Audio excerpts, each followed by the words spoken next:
Have you ever been so underestimated that it fueled your entire journey to success? Find out how I turned my cousin's belittling words into the sweetest revenge served on a silver platter. Like, subscribe, and stick around to see the priceless look on her face when she realized who was signing her paycheck. Growing up in Portland, Maine, I was always the family disappointment, at least according to my cousin Rachel. While she excelled at everything with seemingly minimal effort, I struggled to find my place. "Claire, honey, not everyone is meant for greatness," she'd say with that saccharine smile that never reached her eyes. Rachel was 3 years older, with perfect grades, perfect hair, and according to my aunt, perfect potential. I was the dreamer with unrealistic expectations and a head full of business ideas that my family dismissed as fantasies. The summer after my college graduation was particularly brutal. While Rachel was celebrating her MBA from Wharton, I was attempting to launch my first business, a digital marketing agency focused on local businesses. "A marketing agency?" Rachel laughed during our family's 4th of July barbecue. "Claire, you barely maintained a C average in business classes. Be realistic." My parents exchanged that look, the one that said they agreed, but were too kind to say it aloud. My father patted my shoulder. "Maybe consider something more stable, sweetheart. Rachel's friend works at that insurance company downtown. They're hiring." I pushed the potato salad around my plate, feeling that familiar knot in my stomach. "I don't want stable. I want something that's mine." Rachel leaned across the picnic table. "Wanting and achieving are different things. Some people just aren't cut out for success." That night, I sat on my childhood bed, staring at my business plan. The margins were filled with notes, calculations, and dreams that suddenly seemed childish under the weight of Rachel's certainty that I would fail. I almost gave up. Almost. Instead, I took out a loan against my old Honda Civic and rented a tiny office space above a bakery in downtown Portland. Donovan Digital Marketing was born with exactly one client, the bakery downstairs, which I convinced to let me handle their social media in exchange for a reduced rent. Those first months were brutal. I worked 18-hour days, slept on a futon in my office, and showered at the gym across the street. I cold-called businesses until my voice was hoarse, learned coding languages at night, and survived on coffee and determination. 6 months in, I landed my first major client, a local brewery looking to expand their reach. They took a chance on me because their marketing director liked my scrappy approach. That client led to another, then another. By the end of my first year, I had hired 2 part-time employees and moved to a real office. Rachel, meanwhile, had taken a prestigious job at a Boston consulting firm and made sure everyone in our family knew about her corner office and company car. When we saw each other at Thanksgiving, she asked about my little project, with the same tone someone might use to ask about a child's lemonade stand. "It's going well," I said, choosing not to mention that I'd just signed a contract with the largest hotel chain in New England. "That's nice," she replied, before launching into a story about her business-class flight to London for a client meeting. By year 3, Donovan Digital had 20 employees and had expanded beyond social media into comprehensive digital strategy. We were winning awards, being featured in industry publications, and I had to start turning clients away. I didn't brag to my family, didn't correct them when they expressed concern about my unstable career choice. I wanted success to speak for itself, and I wanted it to be loud. Then came the opportunity that changed everything. A venture capital firm in New York approached me about acquiring my client list and methodology. They didn't want to buy my company outright. They wanted me to scale it nationally with their backing. The number they offered made me dizzy. The contract was signed on a Tuesday. By Wednesday, I was scouting locations for our New York headquarters. By Thursday, I was house hunting in the Hamptons. Not because I needed a beach house, but because I wanted one. I found it on a rainy Saturday, a stunning modern mansion overlooking the Atlantic. 6 bedrooms, 7 bathrooms, a pool that seemed to melt into the horizon, and floor-to-ceiling windows that turned stormy skies into artwork. The realtor mentioned that it had previously been owned by a tech CEO who'd moved to Silicon Valley. "It's a bit much for one person," she said hesitantly. I signed the papers that afternoon. Moving from my modest Portland apartment to a Hamptons mansion was surreal. I rattled around those first few weeks, my footsteps echoing on marble floors, unsure what to do with all the space. I hadn't bought much furniture yet, making the house feel even more cavernous. One morning, standing in my kitchen with its double islands and commercial-grade appliances, I realized I had no idea how to maintain a property of this size. The pool needed servicing, the windows needed cleaning, the grounds needed landscaping, and I needed a cleaning service that could handle a house where I could literally go days without entering certain rooms. We can recommend several premium services in the area, my realtor said when I called for advice. Most of the homes in this neighborhood use staffing agencies. That afternoon, I sat at my new desk, researching local cleaning companies. And there it was, on the second page of search results. Prestige Home Services, luxury cleaning for discerning clients. The website was sleek, professional, and featured testimonials from satisfied customers whose addresses I recognized from my house hunting days. And there, under our leadership team, was a familiar face. Rachel Sullivan, née Porter, Chief Operating Officer. I stared at her professional headshot, the same confident smile she'd worn when telling me I wasn't cut out for success.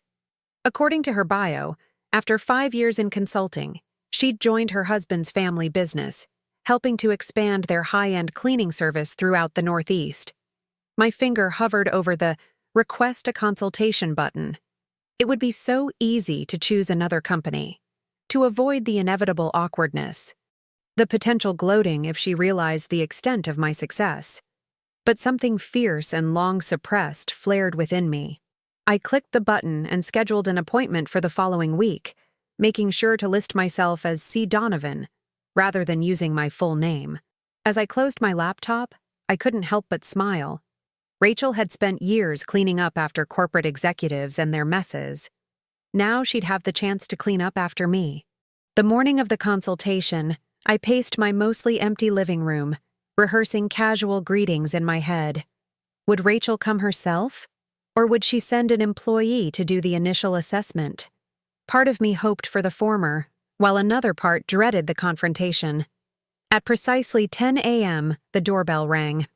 Through the security camera, I saw a sleek company van in the driveway and 2 women in crisp uniforms standing at my door. Neither was Rachel. I smoothed my silk blouse, took a deep breath, and opened the door. "Good morning, Ms. Donovan," said the older of the 2 women. "I'm Vanessa from Prestige Home Services, and this is my colleague, Tara. We're here for your consultation." "Please come in," I said, stepping aside. I watched their faces as they entered, noting their professional restraint as they took in the soaring ceilings and ocean view. They'd seen homes like this before, probably cleaned many of them. "Beautiful property," Vanessa commented. "Recently purchased?" "About a month ago," I confirmed. "I'm still getting settled." We walked through the house together, discussing cleaning needs for each room. Vanessa took notes on a tablet, occasionally asking questions about my preferences for products or scheduling. "Our executive team reviews all new client assessments for homes of this size," she explained as we concluded the tour in my kitchen. "Mrs. Sullivan personally oversees our premium clients to ensure satisfaction."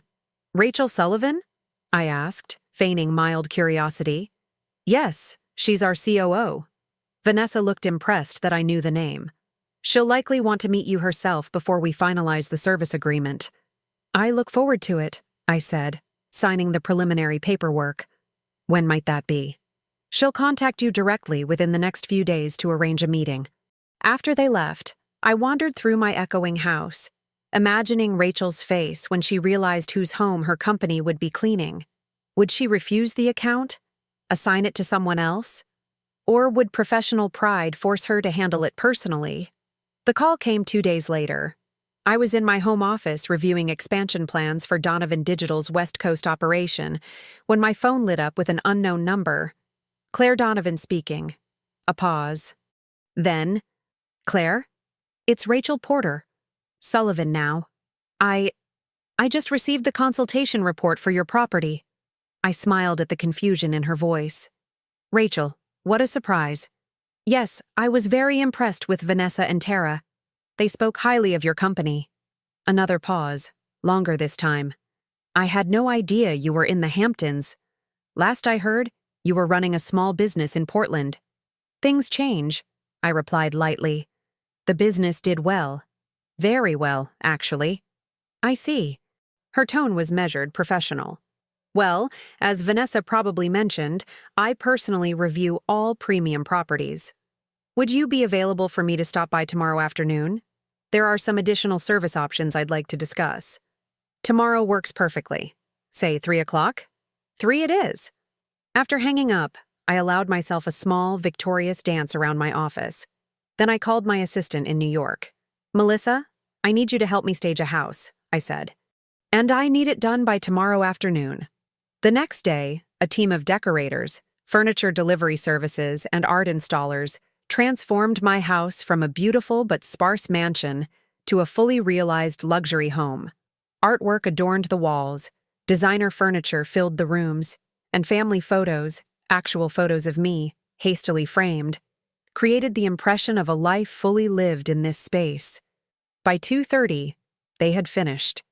By 2:45, I had changed into a casual but obviously expensive loungewear set and positioned myself on the terrace with my laptop, appearing deeply engaged in work. The doorbell rang at 3 o'clock sharp. Rachel stood on my doorstep, immaculate in a tailored suit, her company tablet clutched perhaps a bit too tightly. Her eyes widened slightly as she took in my appearance, casual, confident, wealthy. Rachel, come in, I said warmly, leading her through the house to the terrace. Can I offer you some coffee, tea, water? Water would be fine, she said, her eyes darting around, taking in the details of my home. The paintings, the furnishings, the view. I poured 2 glasses of water from the filtered dispenser and gestured to the outdoor seating area. This is quite a property, she said finally, her professional mask firmly in place. Thank you. It suits my needs. And Donovan Digital? It's doing well, I take it? I smiled. We've expanded nationally. New York headquarters, satellite offices in Chicago, Miami, and opening in Los Angeles next month. The venture capital influx really accelerated our growth. She nodded, looking down at her tablet. That's wonderful, Claire. I always knew you had potential. The blatant lie hung between us. I let it sit there, unwilling to challenge it but refusing to accept it. So, I said finally, Prestige Home Services. Your husband's family business? Yes, she replied, seemingly grateful for the change of subject. James and I met when his family hired my consulting firm. I joined the company 3 years ago to help them scale. She straightened her shoulders. We now service over 200 luxury properties across 3 states. Impressive, I said sincerely. Because it was. Despite our history, I could recognize her accomplishment. We spent the next half hour discussing cleaning schedules, special services, and pricing. Rachel was thoroughly professional, her initial shock concealed behind business acumen, but I could see it in the tightness around her eyes, the slight tremble in her hand as she showed me their service catalog on her tablet. We typically assign a dedicated team to each property, she explained. They become familiar with your preferences, the home's specific needs, and any adjustments required seasonally. And who supervises these teams? I asked. I personally oversee all premium client relationships, she said. Quality control is my primary responsibility. I nodded thoughtfully. So, you'll be here regularly? A flash of something, discomfort, resignation, crossed her face.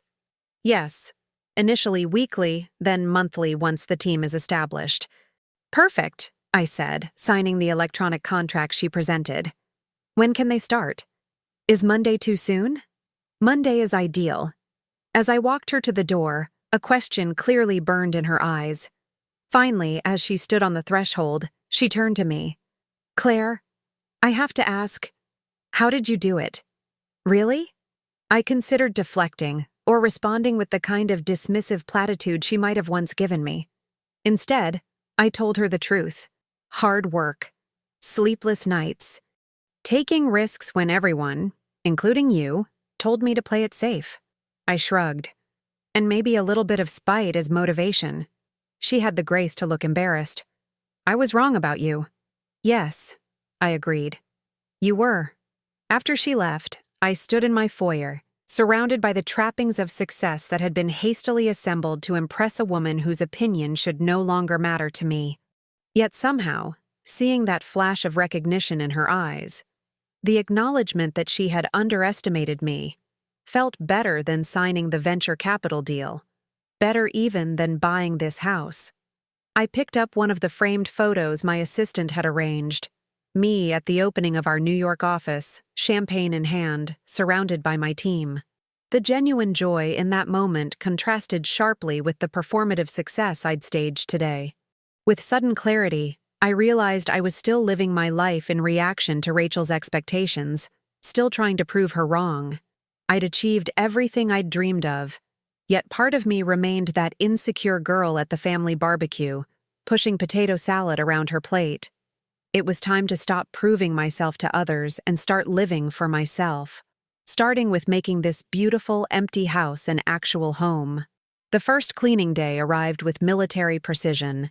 At 8 a.m. sharp, the Prestige Home Services van pulled into my driveway, and 4 uniformed staff emerged, carrying equipment and supplies. Rachel was not among them. The team leader, Maria, greeted me professionally. "Good morning, Ms. Donovan. Mrs. Sullivan asked me to give you this." She handed me an envelope with Prestige's embossed logo. Inside was a handwritten note on heavy stationery. "Claire, I've personally selected our best team for your home. Please don't hesitate to contact me directly with any concerns. Rachel." I found the formality amusing, considering we'd been pulling each other's hair and stealing each other's toys 3 decades ago. But business was business, and Rachel was clearly determined to maintain professional boundaries. The team worked efficiently throughout the morning while I conducted video meetings from my office. Around noon, I emerged to find the house transformed, surfaces gleaming, floors immaculate, even the air smelling fresher. "Is everything to your satisfaction, Ms. Donovan?" Maria asked as the team prepared to leave. "It's perfect," I assured her. "Please thank Mrs. Sullivan for me." The following Monday, the same team arrived, this time supervised by Rachel herself.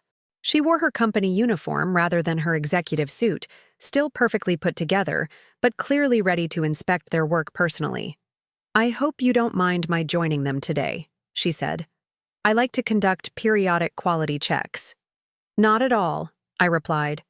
"I have meetings all morning, so I'll be out of your way." Throughout the day, I glimpsed Rachel moving through my house, clipboard in hand, occasionally directing team members or demonstrating specific techniques. She was thorough, professional, and completely in her element. Despite our complicated history, I found myself impressed by her expertise. During a break between calls, I ventured into the kitchen for coffee and found Rachel inspecting the marble countertops. "Your team does excellent work," I commented, pouring myself a cup. She looked up, momentarily startled. "Thank you. We pride ourselves on attention to detail." "I can see that." I hesitated, then added, "You seem to really enjoy what you do." A genuine smile crossed her face. "I do, actually. It's not what I imagined for myself, but there's something deeply satisfying about creating order from chaos." She ran a finger along the pristine counter. "Consulting was all abstract, recommendations and projections. This is tangible. At the end of the day, I can see the results of our work." It was the most authentic conversation we'd had in years, possibly ever. Without the weight of family expectations or our usual competitive dynamic, we were just 2 professionals discussing our work. The moment was interrupted by my phone buzzing with another meeting reminder. "Duty calls?" I said, holding up my phone apologetically. Rachel nodded. "We'll be finished within the hour."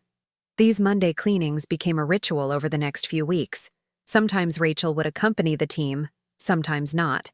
When she did, our interactions grew incrementally more relaxed. We didn't discuss family or the past, keeping our conversations focused on the present. My house, her business, The changing seasons in the Hamptons. One Monday in early autumn, I was working on my terrace when Rachel stepped outside. "We're finished for today," she said. "But I wanted to mention that your pool needs professional servicing before you close it for the season. We can recommend someone if you'd like." "That would be helpful," I admitted. "This is my first year with a pool. There's a lot I'm still learning about home ownership at this scale." She hesitated, then sat in the chair beside me. "It can be overwhelming at first. James and I bought a larger house last year. Nothing like this, but bigger than what we were used to. The maintenance caught me off guard." "Does it get easier?" "It does," she assured me. "You develop systems, find reliable people. Eventually it becomes routine." I nodded, looking out at the ocean. "Sometimes I wonder if I bought this place for the wrong reasons." "What do you mean?" I hadn't meant to say that aloud, and I certainly hadn't intended to discuss it with Rachel of all people. But the words had escaped, and her question seemed genuinely curious rather than judgmental. "I bought it because I could," I admitted. "Because it proved something. But most days it's just me rattling around in all this space." Rachel was quiet for a moment. "Success looks different for everyone," she finally said. "There's nothing wrong with enjoying the fruits of your labor. I know, and I do love this house. I'm just still figuring out how to make it feel like home." She stood, smoothing her uniform. "You will. It takes time." She hesitated, then added, "For what it's worth, I think what you've accomplished is remarkable, Claire. Truly." After she left, I remained on the terrace, surprisingly moved by her words. For years I'd fantasized about forcing Rachel to acknowledge my success, to admit she'd been wrong about me. Now that it had happened, I found it didn't feel like victory so much as release. A weight lifted that I hadn't realized I'd been carrying. That evening, I called my parents. We spoke regularly, but I had never invited them to visit my new home, still nursing old wounds about their lack of faith in me. It was time to change that. "I'd love for you to come stay for Thanksgiving," I told them. "The house has plenty of room, and the view of the ocean in autumn is incredible." "We'd love that, sweetheart," my mother said, sounding genuinely delighted. "It's been too long since we've seen you. Invite Uncle Tom and Aunt Sarah, too," I added impulsively. "And Rachel and her husband, if they don't have other plans." There was a pause on the other end. "That's generous of you, Claire." "Are you sure?" "I'm sure," I said, and found that I meant it. It's time to move forward. The following Monday, Rachel arrived with the cleaning team, but something was different. Her usual professional demeanor seemed strained. "Is everything all right?" I asked when I found her alone in the living room, adjusting a vase of flowers the team had arranged. She turned, her expression conflicted. "My mother called. She said you invited us for Thanksgiving." "I did," I confirmed. "But there's no pressure. I understand if you have other plans. Why would you want me there? After everything?" I considered my answer carefully. "Because we're family, and maybe it's time we both stopped letting the past define our relationship." She studied me, as if trying to detect an ulterior motive. "This isn't some elaborate setup to humiliate me? Serving me dinner in a house I clean?" "God, no," I said, genuinely horrified. "Rachel, I don't want to compete with you anymore. I'm tired of it. Aren't you?" Her shoulders relaxed slightly. "Exhausted by it, actually." She adjusted the flowers one last time. "James and I were planning a quiet Thanksgiving at home, but I think we'd like to come, if you're sure." "I'm sure," I said, and was surprised to find myself looking forward to it. As Thanksgiving approached, my empty mansion gradually transformed into a home. I replaced some of the hastily purchased furniture with pieces I actually loved. Hung artwork that spoke to me rather than simply matched the decor.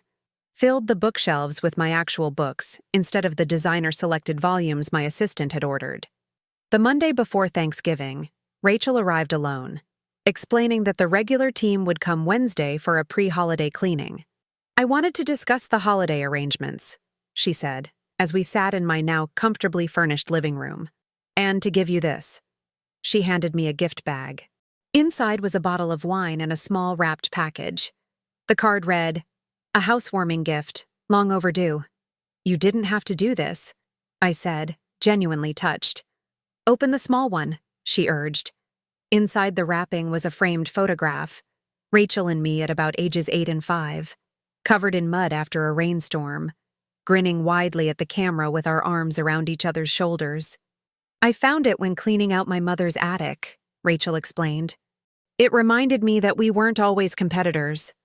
I stared at our childish faces, memories flooding back of a time before expectations and comparisons had driven a wedge between us. We were quite the troublemakers, weren't we? The worst, she agreed with a laugh. Do you remember when we tried to camp in your backyard and got scared by that raccoon? And ran screaming into the house at midnight, waking everyone up, I finished, laughing too. My dad was so mad. We spent the next hour reminiscing, sharing memories both good and difficult. Eventually, the conversation turned more serious. I owe you an apology, Rachel said suddenly, for how I treated you growing up, for what I said about your business. I shook my head. You don't have to. I do, she insisted. I was insecure, Claire. Everyone expected me to be perfect, and I was terrified of failing. It was easier to put you down than to admit how scared I was all the time. Her vulnerability surprised me. I was jealous of you, I admitted. Everything seemed to come so easily to you. Nothing came easily, she said quietly. I just got very good at making it look that way. We sat in silence for a moment, the weight of years of misunderstanding between us. So, I said finally, truce? She smiled, a real smile that reached her eyes. Truce. Thanksgiving Day arrived with clear skies and unseasonably warm weather. My parents and aunt and uncle arrived first, exclaiming over the house while helping me prepare dinner. My mother found her way to the kitchen immediately, taking command of the turkey and stuffing preparations as if the commercial-grade range was an extension of her own well-worn stove at home. I still can't believe this is your house, my father said, standing at the windows overlooking the ocean. We're so proud of you, Claire Bear. The childhood nickname brought unexpected tears to my eyes. Even though I didn't take that insurance job? He hugged me, his familiar aftershave bringing back memories of being lifted onto his shoulders as a child.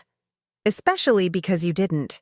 You followed your dream when the rest of us were too afraid to believe in it.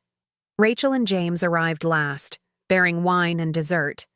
There was a moment of awkwardness as everyone navigated this new dynamic, but it dissipated as we settled into the easy rhythm of a family gathering.